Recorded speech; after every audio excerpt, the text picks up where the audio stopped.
done. Number one. Okay. Number one.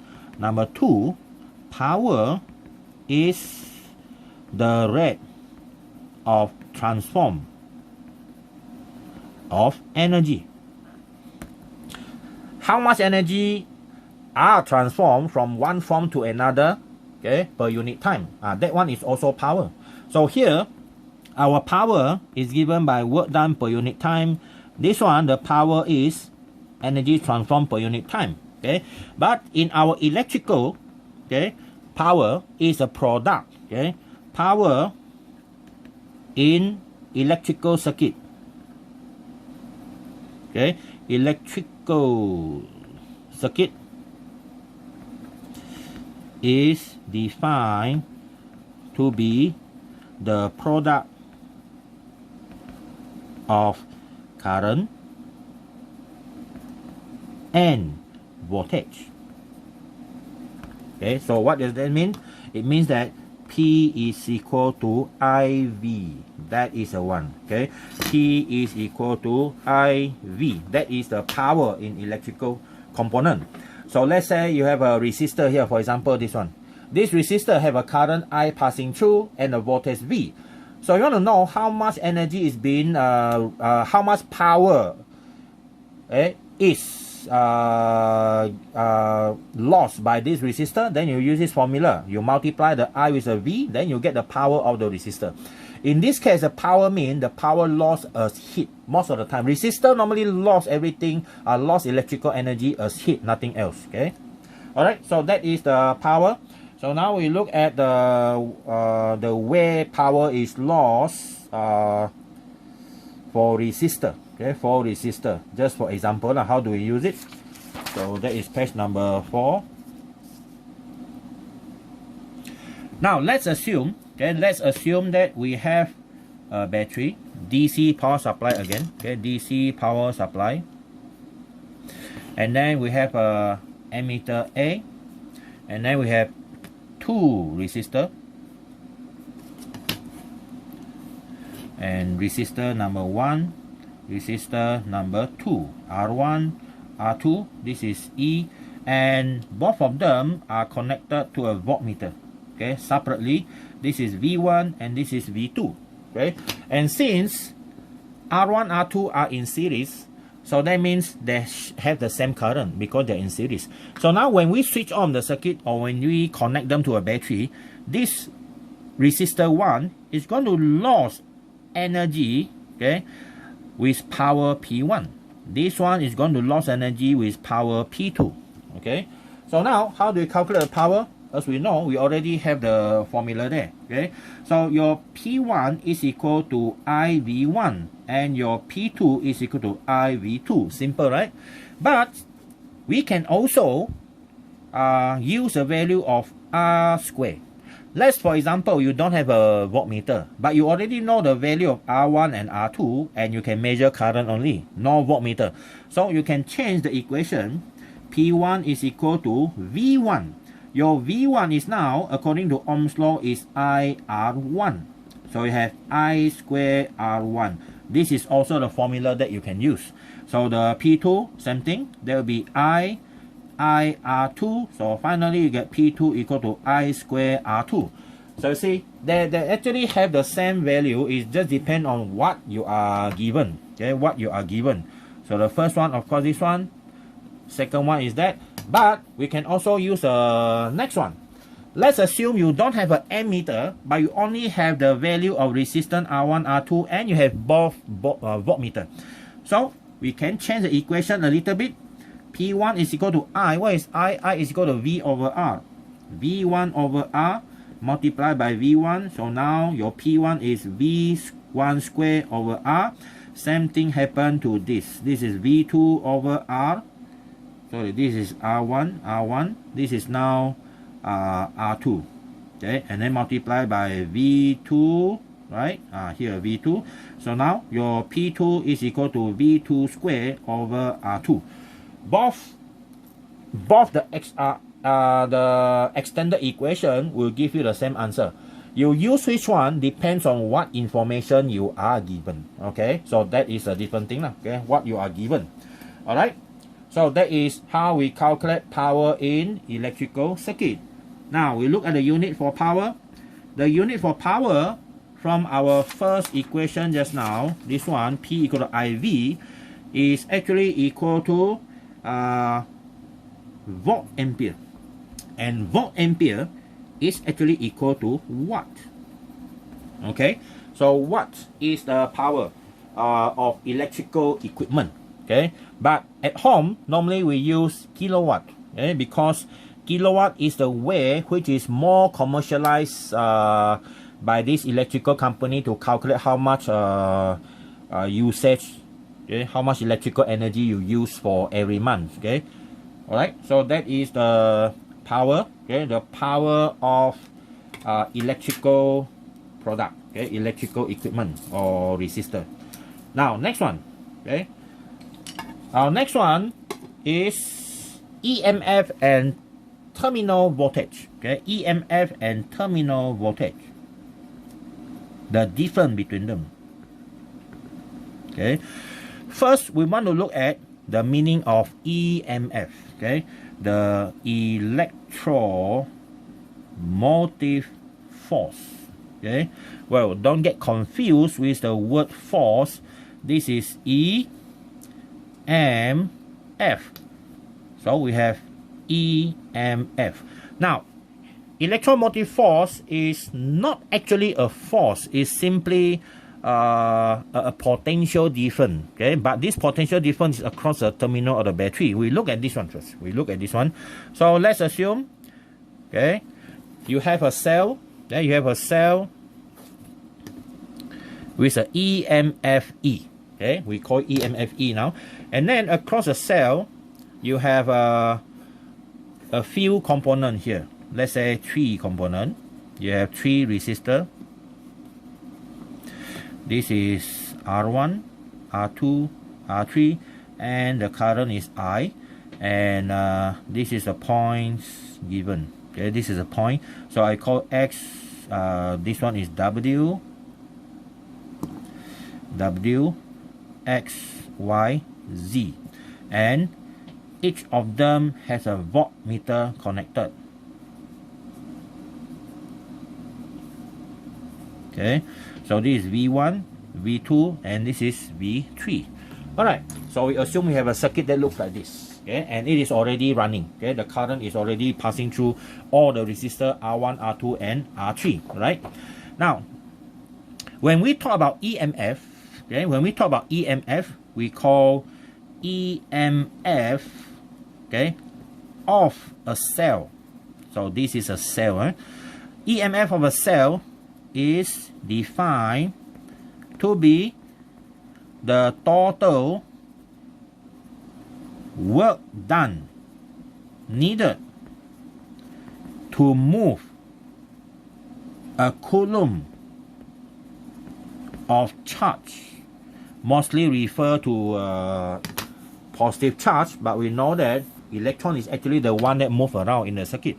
Okay, so EMF of a cell is defined to be the total work done needed to move a coulomb of charge from the positive terminal to the positive to the negative terminal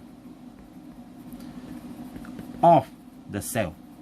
Okay, from positive terminal, that means from here. You're starting from here, 1 coulomb of charge. Okay, 1 coulomb of charge, 1 coulomb. You move it around. Okay, and then you will do work. Number 1, number 2, number 3, and finally you go back here. The total work done divided by the charge. Okay, total work done divided by the charge. Okay, so this one is called EMF. Right? So our EMF, sometimes we use small symbol. The EMF symbol, you can use this one, epsilon. Okay, it's a more beautiful way in writing down EMF. Is given by total work done divided by the charge. So that is our definition for EMF. Alright, so I will call this one equation number, this is number 5, this is 6, and our here is number 7. Okay, so that is the meaning of the EMF. Now, how about voltage? Okay, voltage. Then, okay, voltage or potential difference. Okay, potential difference, let's say across R1, you see, across R1 is defined to be the work done in moving 1 coulomb of charge from W to X. Okay, from W to X across the R1.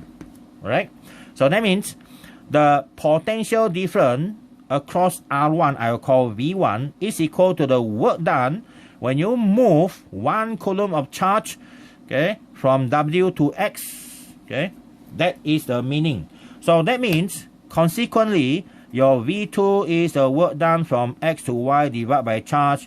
Your V3 is equal to your WYZ divided by charge. Or you can also say that the total voltage, your VWZ. VWZ is equal to the total work done. Okay, you sum up all the total work done. So finally what you get? 1 over Q. This is the WX plus WXY plus WXZ. And finally, it gives you the total work done from W to Z divided by Q. So what do you see here?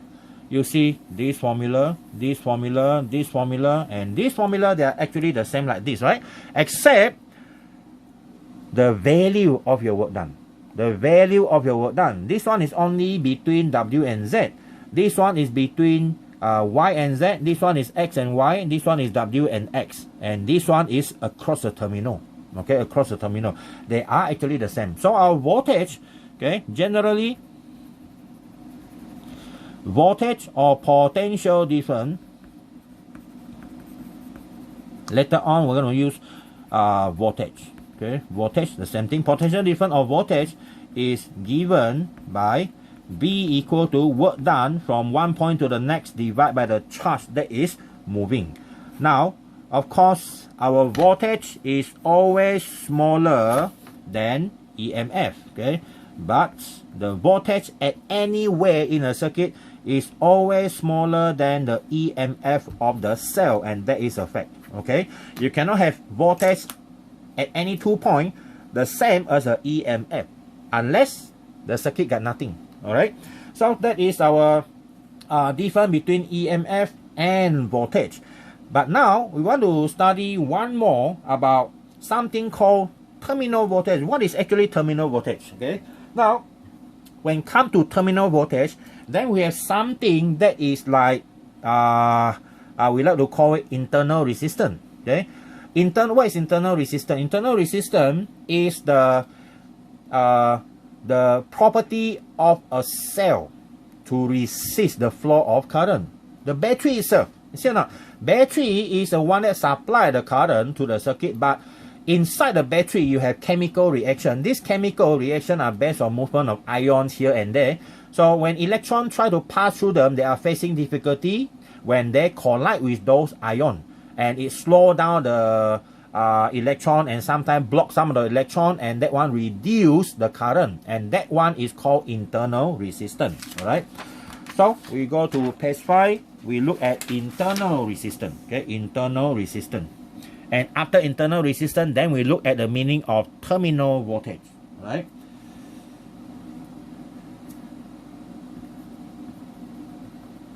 internal resistance, the symbol is small r. Okay, the symbol we use is referring to small r. Now, internal resistance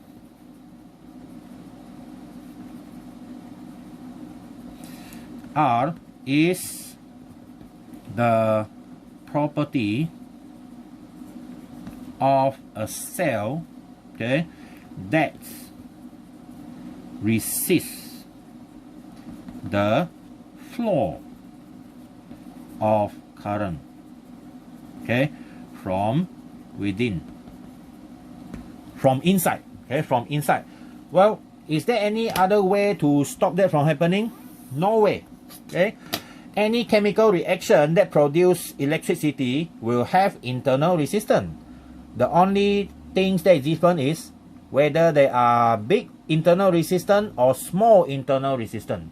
One of the battery which has a very low internal resistance is a battery that we call lead acid battery. That is your car battery. Okay, your car battery, why it has so low internal resistance? Because the electrolyte used is purely liquid.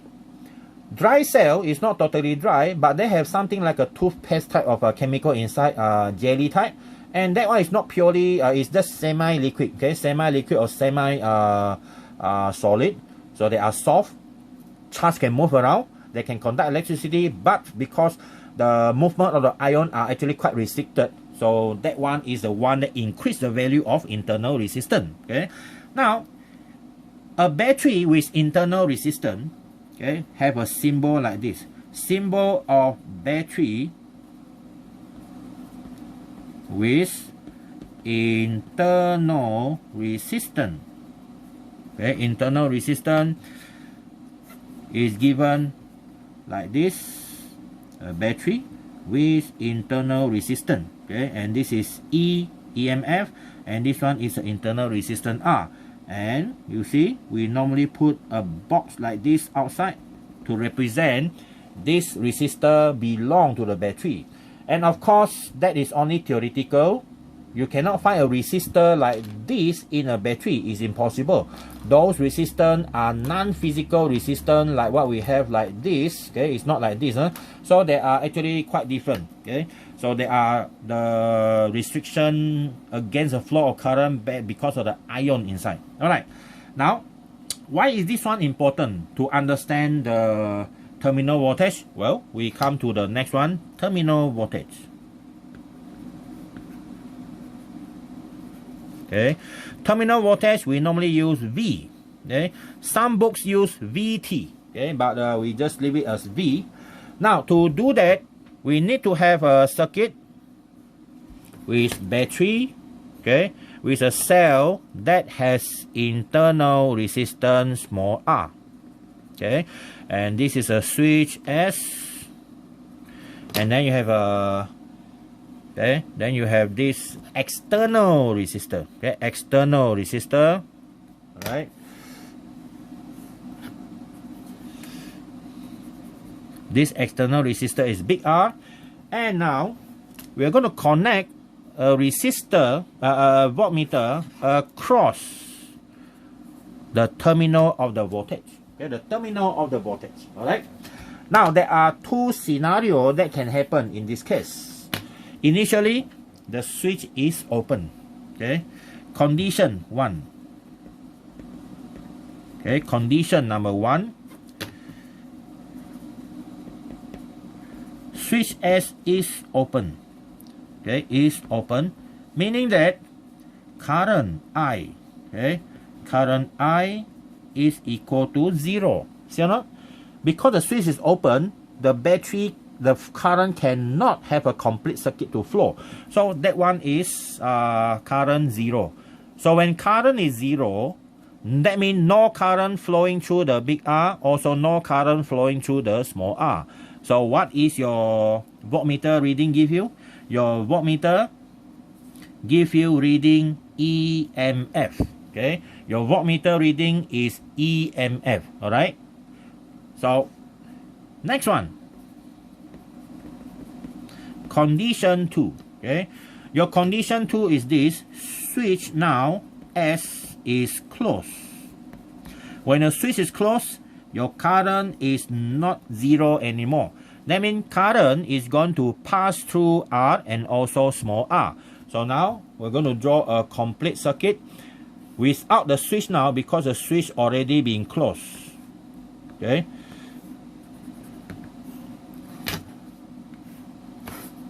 Okay. So this is our cell E, and this is our voltmeter. Okay. So this point I want to emphasize. I'll call this point X and this one Y. Okay, X and Y. Now, what happens when you close the switch is your voltmeter reading, okay, the voltmeter reading is going to be less than E. Less than E, no more E. Let's say your battery, the manufacturer says is 12 volt. When you open the switch, your voltmeter gives you exactly 12 volt. But if you close the switch, you measure the same thing like this also across the battery terminal, you see? Across the battery terminal in a different situation, open switch, close switch.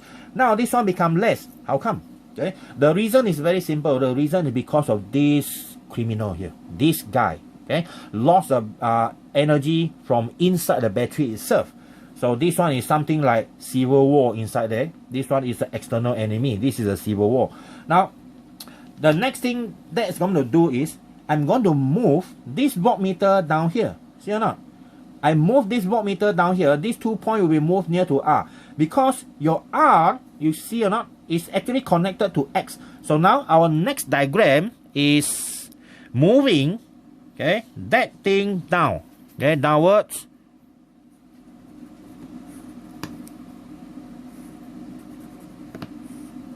Okay, like that. Battery still the same, resistance still the same, but the X point now is here and your Y point now is here, and this is our voltmeter. Okay, this is our voltmeter. Now our reading is called V. And what is this value? This is called terminal voltage. Why it is called terminal voltage? Even though it's across the R. Exactly. The reason why it's called terminal voltage is whatever you measure, okay, across the terminal of the battery is actually, when you close the switch, you are actually measuring the voltage across all the external resistance value. Okay, like this. These two diagrams are exactly the same because we know that these are all conductor, they're all connected. See or not? Now, we're going to further simplify the diagram. We're going to push this one down here. We assume we can take out the resistor now. So now we have only battery at the top, okay, and 2 resistor down here. Okay, 2 resistor, one big and one small. And this is a cell, okay, E, and this is our big resistor R, and this is our tiny resistor, and this is where our voltmeter XY, okay, situated now. You have to look at how the diagram is being transformed. Okay, so this is page 5. Now, this is the V, and now we assume that the current never changed. Okay, they shouldn't change because we didn't do any changes to the resistance value. We didn't do any change the battery, so they should stay like this. And since big R and small r are in series, so both of them have the same current I. So what happens if I put another voltmeter? Let's assume I can measure the voltage across a small r, okay, which is actually quite ridiculous because impossible to find the resistor here, but we assume we can. So this is small r, the voltage across. And as we know from the theory of circuit, your V plus VR must equal to E, because there's nothing else already, only 2 of them. This one plus this voltage must equal to the voltage from the EMF. Alright, so this is terminal voltage plus Ohm's law says that I multiply by small r, because V equal to IR, right? So small r, so you replace the big R with small r and then equal to E, and our terminal voltage is given by E minus IR. Alright, so that is the equation that we can use to calculate terminal voltage if the battery you use has internal resistance. Alright, so our equation now, this one is equation number 8. Okay, this is equation number 8. That is the meaning of terminal voltage. Okay, terminal voltage, you see that? Your terminal voltage is always less than E if your battery has internal resistance, because you have to minus that IR. But let's assume if your battery has 0 resistance, this one is going to become 0. So now your terminal voltage become your E. Or you can say that When there is no current flowing in a circuit, I0, even though you have internal resistance, but this one still becomes 0, right? Like this one, like here. When we open the switch, when you open the switch, no current flowing, including the small r. So no current flowing, this one becomes 0. So your voltage gives you EMF, like this one. Voltage is EMF, all right? So that is the meaning of terminal voltage, all right?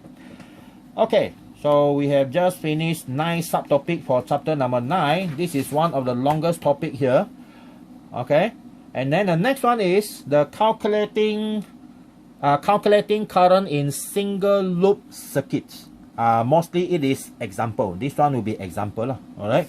So we go to a few example concerning the single loop circuit. Okay, single loop circuit.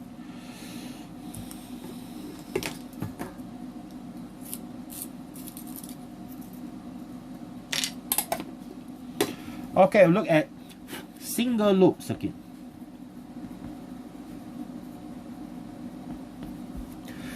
Single loop circuit means that it looks something like this. Okay, you might have a few resistor. Okay, it can be combination of parallel and series. Okay, and you can simplify them. Okay, you can simplify the circuit. Okay, can be simplified from this to this. Okay, one battery and one resistor. Okay, one battery and with one resistor. Okay, like that.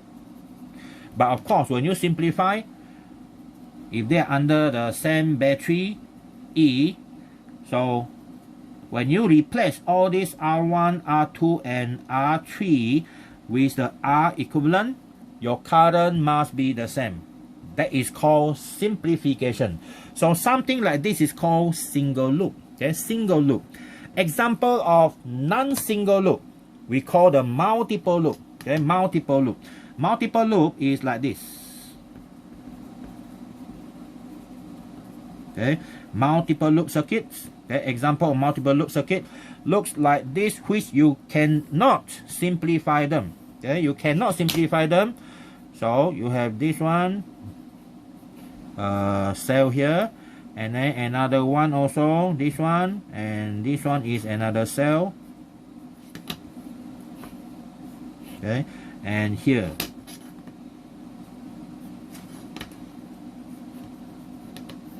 So you have cell E1, E2, E3, and resistance R1, R2, and R3. So their value are all different. There is no way you can actually simplify this diagram to something like that. Impossible to do. Okay, if you are asked to solve, okay, you need Kirchhoff's law. Okay, to solve the above circuit. Okay, so Kirchhoff's law is not in your syllabus anymore. Last time you used to have, but now no more already. But if you want to know what is Kirchhoff's law, you can actually watch my videos on the Physics 150.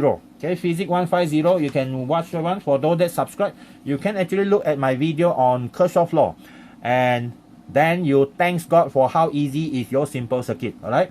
So Physics 150, they had to learn the multiple circuits. And I don't know why you electrical student, you don't learn that. You're supposed to learn that one. Okay. If you want that, I can teach you by giving you a special video on that one. Okay. Because it's actually very interesting.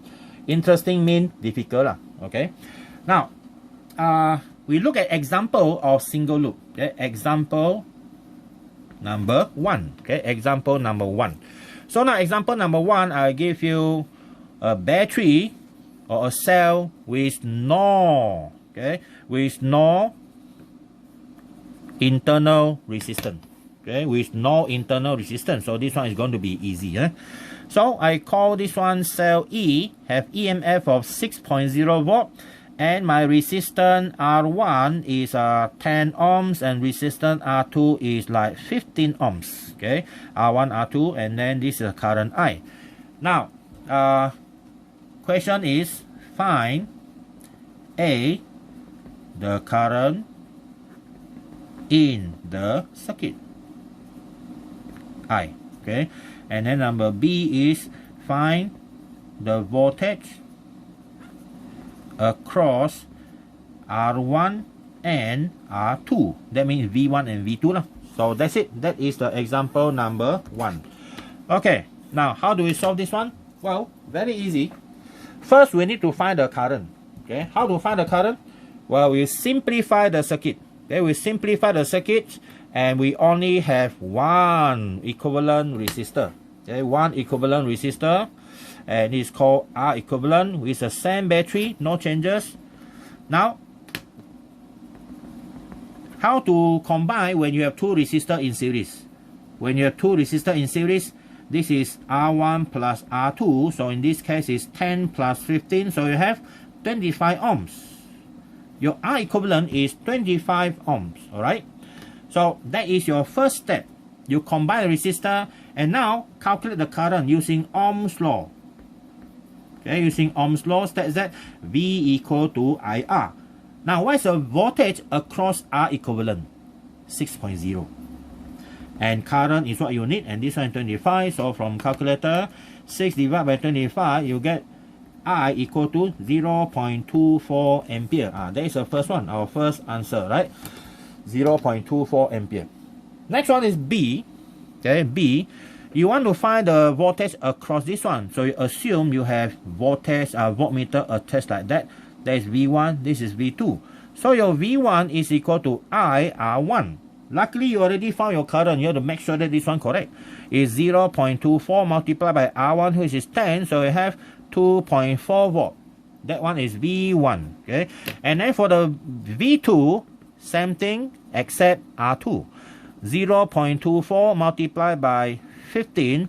So you have this one multiplied by 15. You get 3.6. Okay, 3.6 volt. Now, did you realize or not? What happens if you sum up these two? You sum up these two, you get 6. 2.4 plus 3.6 supposed to be 6.